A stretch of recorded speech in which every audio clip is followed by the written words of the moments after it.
Nakabili na kami nga guys, oh. Cute. Painin. Magandang araw, kabayan. Samahan niyo po kung panoorin ang iba't ibang variety ng succulent plants na matatagpuan dito sa Taniko Fiesta, dito lamang sa Gamaguri, Aichi, Japan, na kung saan makikita dito ang lahat ng klase ng succulents at cactus. Samahan niyo po ako in 5, 4, 3, 2, 1, let's go! Katatapos lang po namin kumuha ng numero kung pang ilan kami makakapasok. At inaayos na po ang pila para ang lahat ay maayos na makapasok. At ngayon ay umpis na at pinapasok na po kami.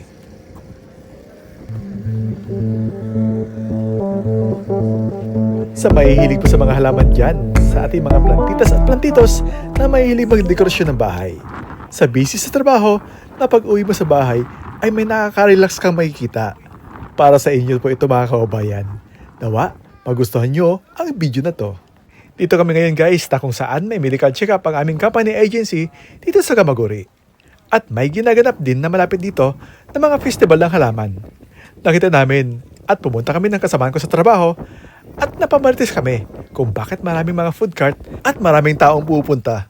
Ano kaya ang event kung bakit maraming tao nandito ngayon? Kami lang yata ang ibang lahi na nandito ngayon. Mahilig din kasi ako sa halaman at isa rin akong plantitos.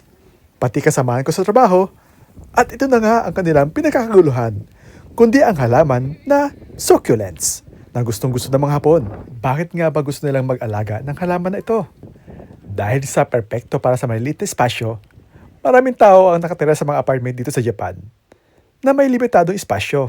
Ang succulents na halaman ito ay maliliit, maayos, at madaling magkasya sa mga estante, mesa o mga bintana at madaling alagaan sa likod ng busy lifestyle ng mga Hapon. Low maintenance lang ang pag-aalaga sa ganitong klase ng halaman. Kaya mainam ang halaman ito na hindi nangangailangan ng madalas na pagdidilig. Ang mga succulents ay maaaring mabuhay na may kaunting pangangalaga.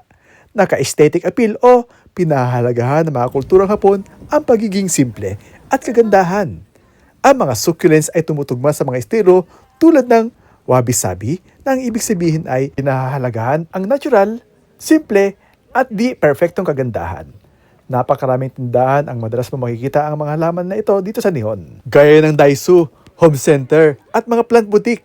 Subalit sinusulit nila ang pagkakataon na pumunta dito pagkat hindi limited makikita mo na iba't ibang variety ng succulent plants. Dito kasi mga kababayan, ito ang karaniwang binibigay bilang maliit na presento o regalo. Isa pa rito mga kababayan, madaling paramihan ng halaman ito tulad ng Echeveria at Sidom.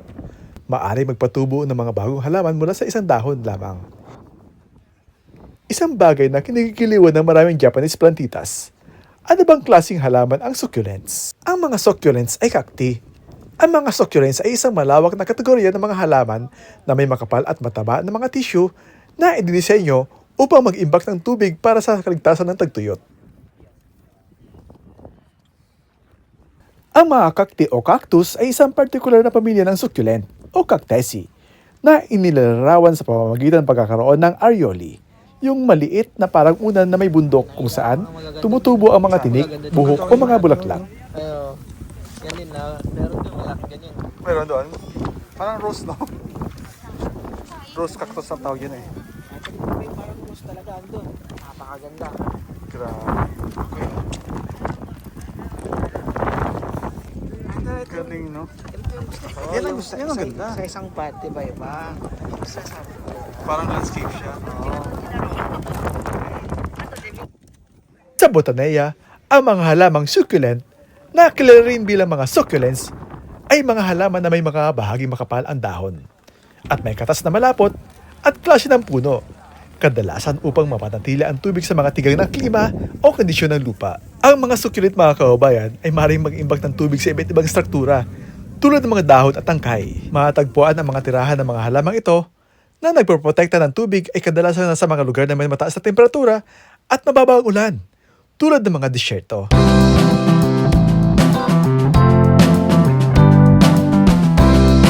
At maaaring matagpuan din sa mga alpine ecosystem na areolae sa mabato o mabuhanging lupa.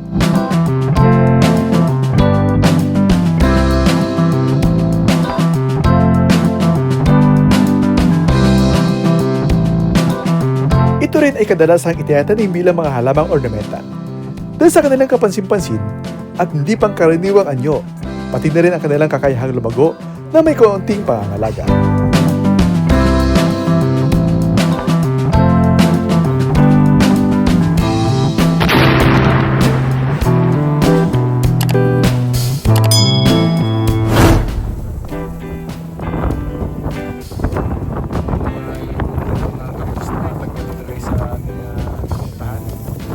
Dito po yung nagaganap yung festival ng mga cactus guys.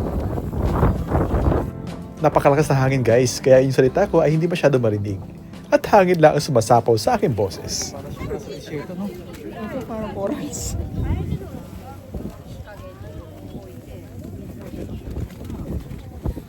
Ito maganda oh.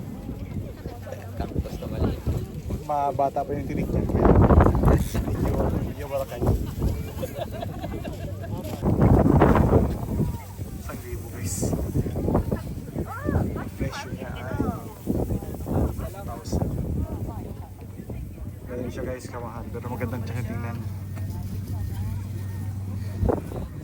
Grabe ang ganda oh. Napakahihinig talaga ng mga bonito guys na mga ganyan klase ng halaman.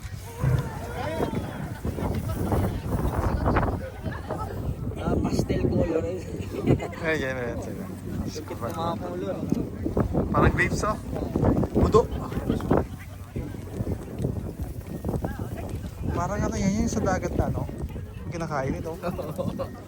Yung lato. No? Ito maliit na puno. Maganda. Maliit na Kakuy puno. na.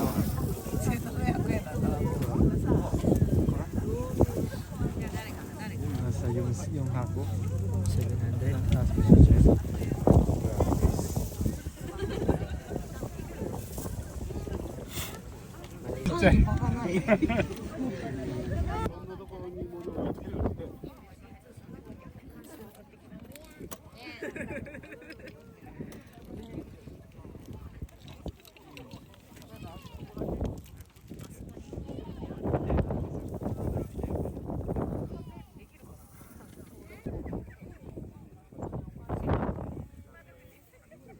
Sige naman siya guys.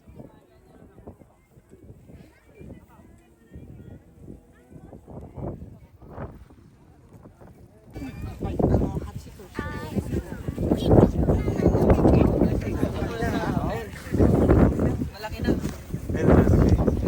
Singin. Ah! Hindi. Yung pala yun no? Oo. Para siyang ano.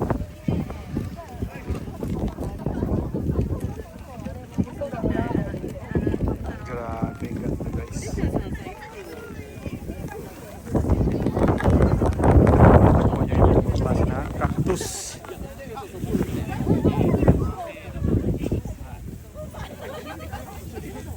Yung kasama ba oh? Wala pa kasi sa labo.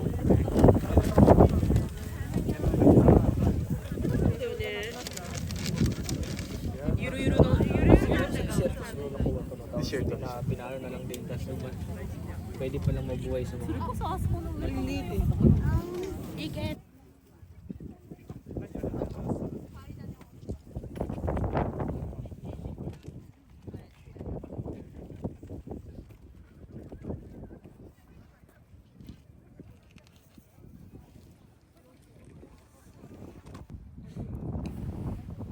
Paano ba alagaan ang ganitong klase ng halaman sa ating bahay?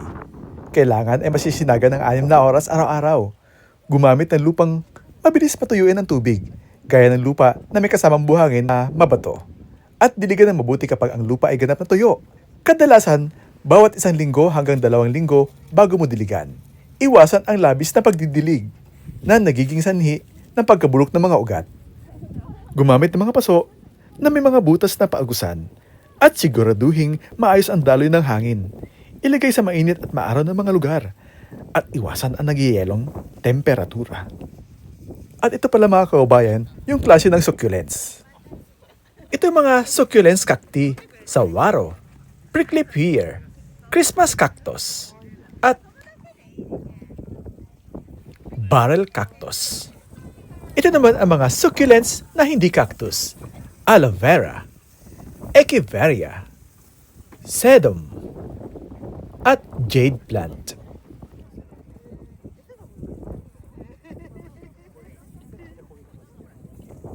Guys, at bumalik kami.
Jichi, nanji ka? 持っといて Nanji? もらって、言っていいですか？はい。はい、ありがとう。お願いします。はい、ありがとうございます。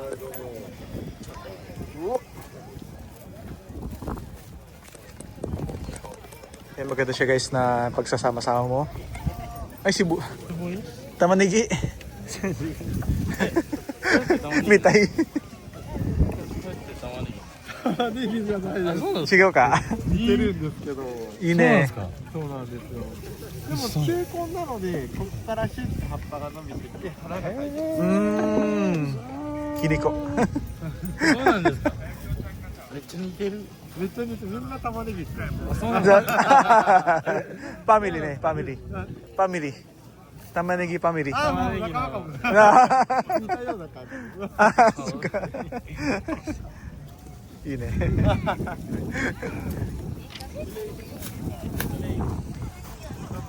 あ、いいね。そっか。かっこいいな。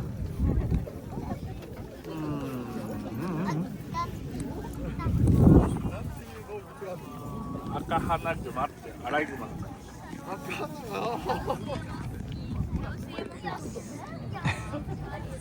Grabe isang Guys, ito na ありがとうございます。300円になります。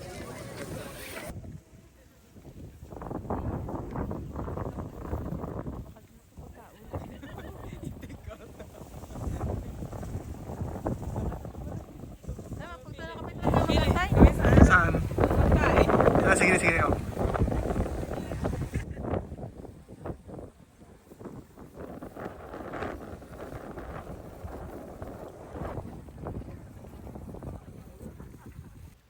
Maraming salamat po sa panonood. Nawa, nagustuhan niyo po ang video na to. Hanggang sa muli po. Ay siya, hanggang dito na lang po muna.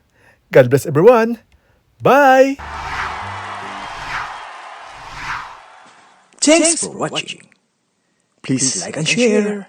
And don't forget to subscribe our YouTube channel and follow our Facebook. Oops! Thank you. God bless everyone.